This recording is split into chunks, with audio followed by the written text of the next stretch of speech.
আসসালামু আলাইকুম এভরিওয়ান, সবাই কেমন আছেন? আলহামদুলিল্লাহ আমরা ভালো আছি। তো আজকের রান্না বান্নাটা আপনাদের সাথে শেয়ার করব। আজকে আমি রান্না করেছি, কী দিয়ে কী রান্না করলাম সেটা আপনাদের সাথে শেয়ার করব।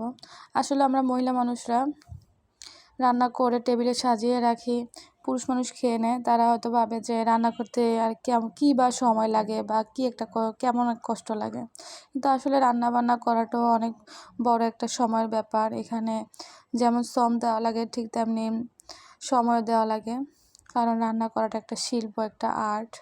যে যত বেশি সুন্দর করে রান্না করবে, যে যত বেশি গুছিয়ে রান্না করবে, তার রান্না তত বেশি মজা হবে। আমি যে পাকা রাঁধুনি তেমনটাও না, তো যেতটুকু পারি অতটুকুই রান্না করতে চেষ্টা করি বাসার জন্য, বাসার সবার জন্য। তো এই যে আমি 2 চুলায় 2টা তরকারির জন্য বসিয়ে দিলাম। তো আমি এক চুলায় বসাবো মাছের মাথা দিয়ে পালং শাক দিয়ে রান্না করব, আর এক চুলায় বসাবো লাউ। আমি লাউ দিয়ে, ডিম দিয়ে, আবার নারকেল ব্লেন্ডার করে নিয়েছিলাম, নারকেল বাটা দিয়ে রান্না করব। তো এই ভাজিটা অনেক মজা হয়। এই ভাজিটা যারা খান নাই তারা একবার ট্রাই করবেন। লাউ তো অনেকভাবেই খান, তো একবার আমি যেভাবে রান্না করতেছি সেইভাবে রান্না করে দেখুন, অনেক মজা হবে। তো আমি সবসময় মাছের মাথাকে ভেজে নেই, কারণ মাছের মাথাটাকে কষিয়ে নিলে কেমন একটা স্মেল আসে, যেটা আমার কাছে ভালো লাগে না। আমার কাছে মনে হয় মাছের মাথাটা একটু ভেজে তারপর কষিয়ে শাক রান্না করলে সেই শাকটা খেতে অনেক মজা হয়। তা আমি এই যে 2 চুলায় 2টা রান্না বসিয়ে দিলাম।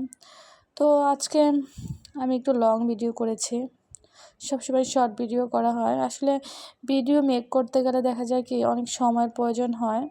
আমরা যদি তাড়াতাড়ি রান্না করতে চাই তাহলে হয়ে যায়, কিন্তু ভিডিও মেক করার জন্য রান্না যখন করি তখন একটু সময় লাগে, ধীরে সুস্থিতে রান্না করা লাগে আর কি।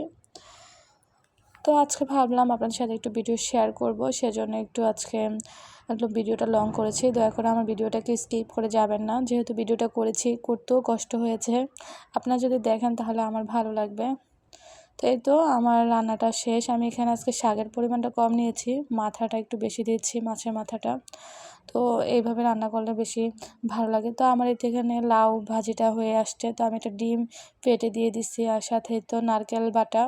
তো আমি সবসময় এভাবে ভাজি করি লাউটা এভাবে ভাজি করে বলতে, লাউটা অনেক সময় চিংড়ি দিয়ে রান্না করি, বা লাউ অনেকভাবে রান্না করি, তো ভাজিও মাঝে মাঝে করি। আর এখানে আমি যে টমেটো ভর্তা করব, সেজন্য টমেটো ভর্তা রেডি করে নিয়েছি, আর ওখানে শাকটাও হয়ে গিয়েছে, নামিয়ে নিয়েছিলাম। তো এই তো আমি এখানে পরে অল্প একটু লবণ আর একটু সরিষার তেল দিয়েছি, তারপর এটা ঢাকনা দিয়ে দিলাম। তারপর হয়ে আসলে আমি এখানে রসুন দিব। এখানে মাস্ট টমেটো ভর্তায় রসুন দেবেন, রসুন দিলে টমেটো